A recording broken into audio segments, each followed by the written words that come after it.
Terima kasih. Assalamualaikum warahmatullahi wabarakatuh. Alhamdulillahilladzi ahyana ba'dama amatana wa ilaihin nusyur. Alhamdulillah alladzi asra bi 'abdihi lailan minal masjidil haram ilal masjidil aqsa alladzi barakna haulahu linuriyahu min ayatina innahu samiul basir. Asyhadu an la ilaha illallah wahdahu la syarika lah wa asyhadu anna sayyidana la nabiyya ba'dah. Allahumma salli wa sallim ala sayyidina wa habibina sayyidina maulana Muhammad sallallahu alaihi wasallam wa ala alihi wa ashabihi wa azwajihi wa dzurriyyatihi wa barik wa sallim ajmain amma ba'du.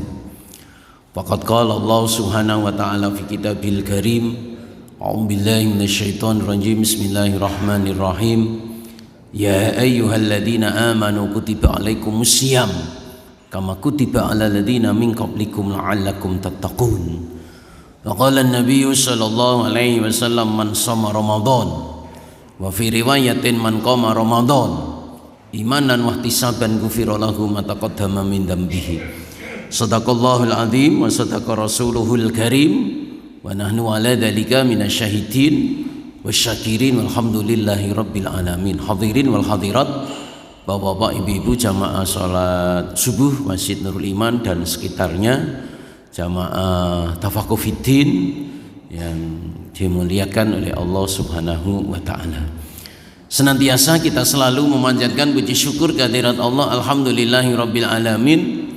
Sampai pagi hari ini Allah subhanahu wa ta'ala bangunkan kita kembali, bangkitkan kita kembali, dibangkitkan dalam keadaan iman dan Islam. Selalu Allah Ta'ala berikan kesehatan, kesempatan yang pada akhirnya kita bisa bersama-sama hadir kembali di rumahnya Allah, hadir dalam rangka satu, memenuhi panggilan Allah, hadir dalam rangka memenuhi undangan Allah, seruan Allah, dan yang kedua hadir dalam rangka memenuhi kewajiban kita sebagai hamba Allah yang beriman, yaitu mendirikan sholat subuh. Alhamdulillah dengan berjamaah. Sholat subuh adalah perintah Allah dan berjamaah adalah sunnah Rasulullah sallallahu alaihi wasallam. Selamat dari ring salam mari selalu kita sampaikan kepada Nabi kita, Rasul kita, uswatun hasanah kita, Habibana wa Safiana wa Zuhrina wa Maulana Muhammad sallallahu alaihi wasallam, dengan selalu menyampaikan salawat dan salam. Allahumma salli ala Sayyidina Muhammad wa ala ali Sayyidina Muhammad, sambil berusaha untuk mengikuti, mengamalkan, menyampaikan apa yang telah menjadi sunnah dan ajarannya. Kita mohon kepada Allah semoga kita, keluarga kita, jamaah kita, muslimin, muslimat, besok di hari kiamat digolongkan orang-orang yang selalu mendapatkan syafaat Rasulullah sallallahu alaihi wasallam. Amin Allahumma amin. Baik jamaah sekalian yang dimuliakan oleh Allah Subhanahu wa taala, mari kita lanjutkan kembali tafakuh fiddin kita, ngaji ilmunya Allah, ngaji ilmunya Rasulullah. Pada kesempatan ini kita akan menyampaikan yaitu materi ibadah dengan tema melanjutkan yaitu hukum-hukum waris atau mawaris. Pada pertemuan yang telah lewat telah kita sampaikan siapa yang mendapat waris harta pusaka, siapa yang tidak, apa yang menghalangi. Kemudian bagian-bagian juga sudah kita sampaikan beberapa. Ada yang mendapat 1/4, 1/8, 2/3, ya, kemudian 1/3, 1/6. Nah, jamaah sekalian dimuliakan subhanahu wa ta'ala, pada kesempatan ini kami akan sampaikan orang-orang yang mendapat 1/3 daripada yaitu harta pusaka setelah dibayarkan utangnya, zakatnya, wasiatnya. Nah, jamaah sekalian dimuliakan subhanahu wa ta'ala, masih ada ya, ada yang tersisa, ya, maka itu namanya yaitu apa? Harta waris. Membagi harta setelah meninggalnya seorang yang memberi waris yaitu ayah ataupun suami. Baik jamaah sekalian dimuliakan oleh Allah Subhanahu wa taala, di dalam kajian fikih ada dua kelompok golongan yang mendapat 1/3. Satu adalah ibu. Seorang ibu apabila yang meninggal tidak meninggalkan anak ataupun cucu. Jadi seorang ibu ya ini mendapat sepertiga apabila tidak meninggalkan anak ataupun yaitu apa? Anak daripada anak laki-laki yaitu cucu. Maka ibu itu mendapat bagian yaitu sepertiga. Dan tidak pula meninggalkan dua orang saudara, ya baik laki ataupun perempuan yang seibu ataupun sebapak, atau sebapak saja atau seibu saja. Jadi ada seorang ibu tidak meninggalkan yaitu apa? Seorang anak ataupun cucu ataupun saudara. Apa namanya itu saudara, dua orang saudara baik laki ataupun perempuan yang sebapak ataupun seibu. Kemudian yang kedua adalah dua orang saudara atau lebih, ya dari saudara seibu ataupun sebapak baik laki ataupun perempuan. Jadi yang kedua adalah golongan yang kedua adalah dua orang saudara, ya dua orang saudara baik laki ataupun perempuan, satu ataupun lebih, ya yang seibu ataupun yang sebapak. Kemudian yang berikutnya, yang terakhir, pembahasan terakhir ini adalah yang mendapat yaitu 1/6. Ya, ini ada 7 golongan. Ya, 7 golongan hak waris yang mendapat yaitu 1/6. 1. Ibu. Apabila ia beserta anak, ya beserta anak dari anak laki-laki, ya berarti cucung, ya atau beserta dua saudara atau lebih, ya baik saudara laki-laki ataupun saudara perempuan, seibu ataupun sebapak ataupun seibu. Ya, orang yang mendapat bagian 1/6 seorang ibu, ya seorang ibu. Ya, jadi kalau suami, istri, kemudian anak daripada anak laki atau anak perempuan, cucung, kemudian yaitu ibu, bapak, kemudian apa namanya itu kakek, nenek, ini yang ke atas. Seorang ibu, ya ibu apabila ayahnya itu meninggal, ya seorang ibu ini mendapat 1/6 apabila ia beserta anak, ya beserta anak daripada anak laki-laki, berarti yaitu apa? Cucu. Atau beserta saudara, dua atau lebih, baik saudara laki ataupun saudara perempuan yang sebapak ataupun seibu. Nah, ini mendapat yaitu 1/6. Kemudian yang berikutnya, bapak daripada si mayat, ya bapaknya. Jadi bapak mendapat 1/6 apabila yang meninggal mempunyai anak atau anak daripada anak laki-laki, yaitu cucu. Golongan yang kedua yang mendapat 1/6 itu adalah bapak. Jadi bapak itu mendapat 1/6, ya bapak daripada si mayat, ya apabila yang meninggal itu mempunyai anak atau anak daripada anak laki-laki, yaitu cucung laki-laki. Kemudian yang berikutnya nenek. Nenek itu adalah ibu daripada ibu atau daripada bapak. Jadi nenek itu dapat dengan catatan yaitu bapaknya tidak ada. Karena mahjub dalam kajian ilmu mawaris ataupun faraid itu ada yang namanya mahjub. Siapa? Kakek dan nenek itu mahjub. Mahjub itu apa? Terhalang. Ketika ada ayah, ketika ada ibu, kakek nenek nggak dapat. Satu. Yang kedua, cucu. Cucu itu mahjub. Mahjub itu terhalang. Ketika ada bapaknya, ketika ada ibunya, cucu nggak dapat. Ketika tidak ada bapak, ketika tidak ada bapaknya, ibunya, cucu dapat bagian bapaknya, bagian ibunya. Sekalian melakukan oleh Allah Subhanahu wa taala. Jadi dalam kajian fikih ada istilah namanya mahjub. Mahjub itu terhalang. Siapa? Kakek, nenek, ya, kakek, nenek, cucu. Nah, itu mahjub. Ya, kakek itu nggak dapat bagian. Kenapa? Karena ada bapaknya. Ya, nenek juga nggak dapat bagian karena ada yaitu bapaknya, ibunya. Terkecuali nggak ada bapak, nggak ada ibu. Nah, itu. Baik, jamaah sekalian yang dimuliakan Subhanahu wa taala. Jadi nenek, ibu daripada ibu atau daripada bapak ini dapat ketika tidak ada ibu, ketika tidak ada bapak. Kalau ada bapak, ada ibu, ya nggak dapat kakek nenek itu.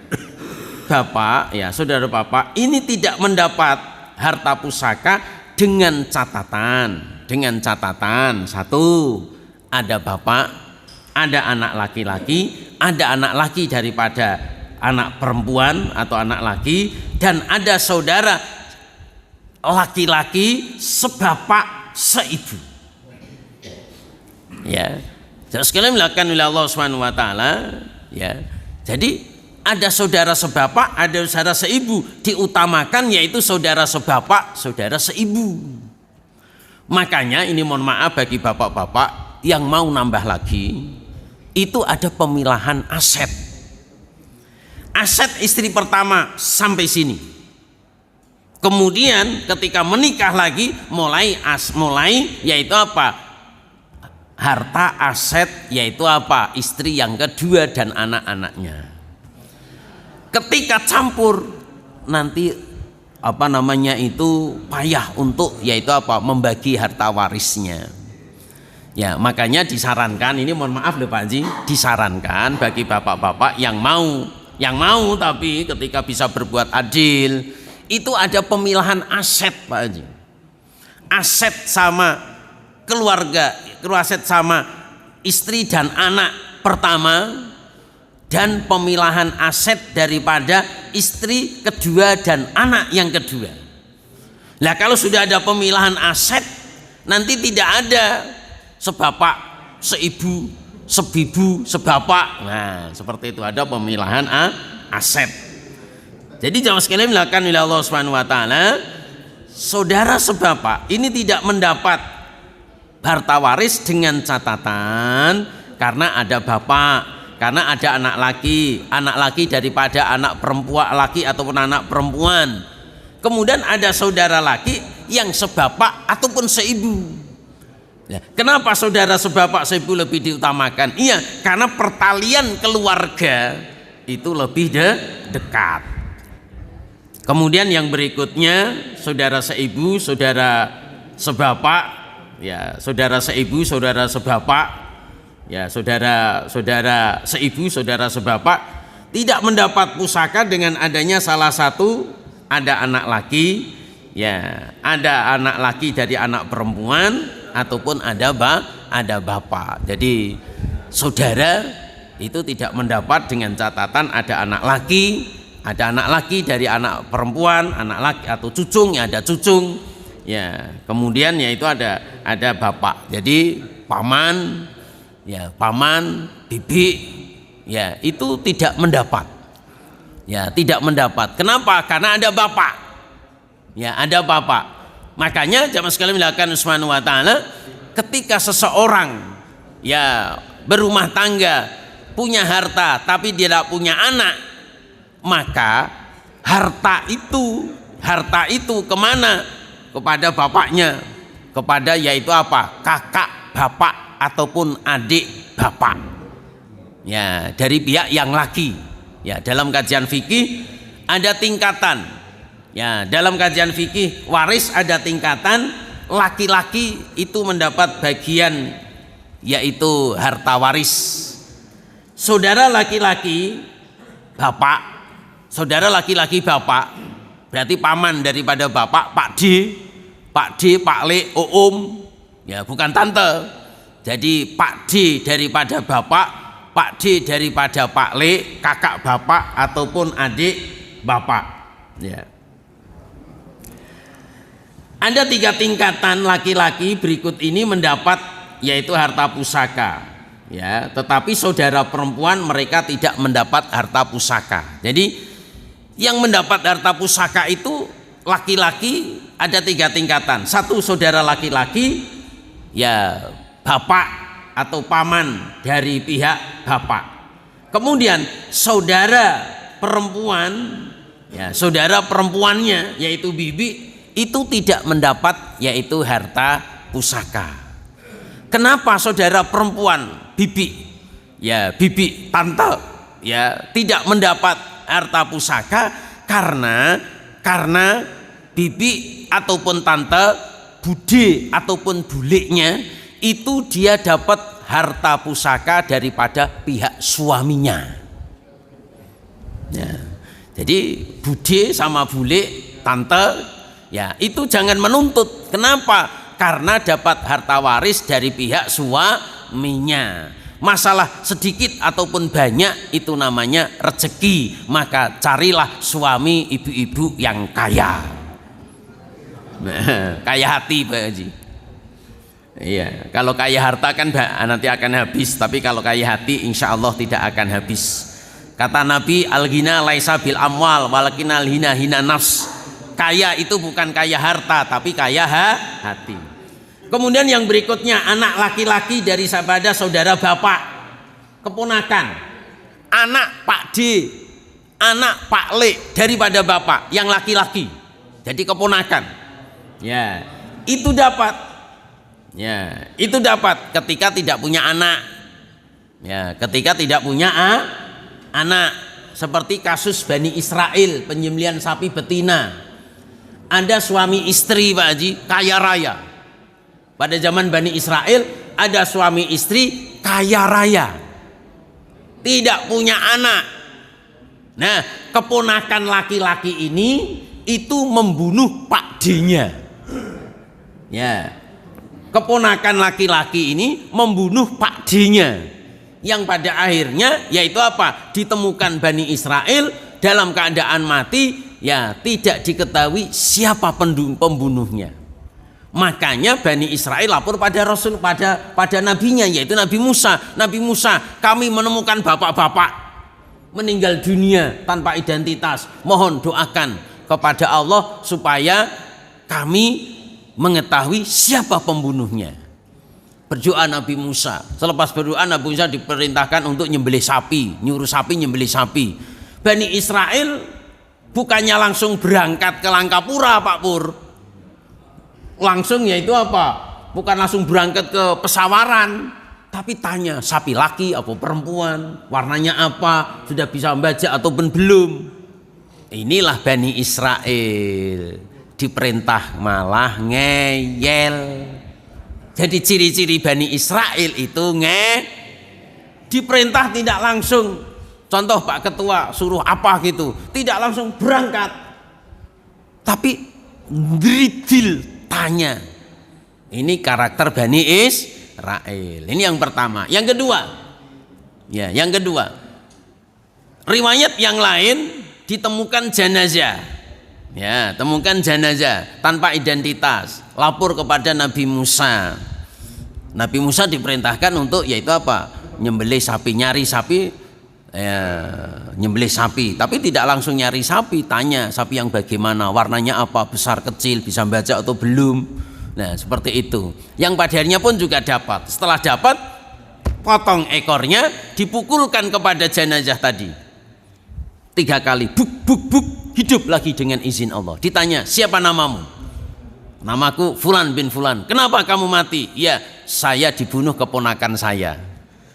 Keponakan saya dari yaitu apa? Dari saudara laki-laki. Berarti keponakan dari bapak yang laki-laki. Kemudian riwayat yang kedua, siapa yang bunuh kamu? Saya dibunuh adik saya. Kenapa? Karena apa namanya itu saya dianggap rakus dengan warisan. Kan gitu loh. Jadi sejarah mencatat sejak zaman Nabi Musa yang namanya rebutan warisan itu terus akan terjadi sampai hari kiamat. Makanya hati-hati Pak Haji tentang masalah warisan. Maka kata orang tua kita, kalau bukan haknya nggak waris. Ya, kalau bukan haknya nggak waris. Makanya jangan berlebih. Ya. Kalau bukan haknya nggak waris. Maksudnya bagaimana? Tidak sampai anak cucu. Yang menikmati itu hanya dia saja. Ya, entah kejual, entah macam-macam.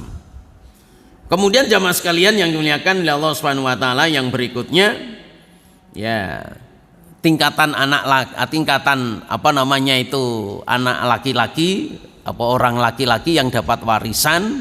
Ya, satu adalah saudara laki-laki daripada bapak paman, yang kedua adalah anak daripada saudara laki-laki daripada bapak yaitu paman, saudara perempuan tidak dapat, kemudian anak daripada saudara perempuan bapak juga tidak dapat. Ya, jadi yang mewarisi itu adalah laki-laki. Ya.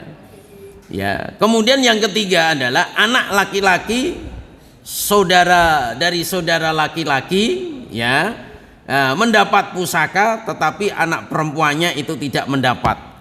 Cucung Mbak Anji. Jadi cucung, ya, perempuan, ya, cucung perempuan itu tidak dapat. Yang dapat itu adalah yaitu apa? Cucung daripada laki-laki daripada yaitu apa? Saudara laki-laki. Jadi paman dapat, anaknya paman dapat, keponakan, ya.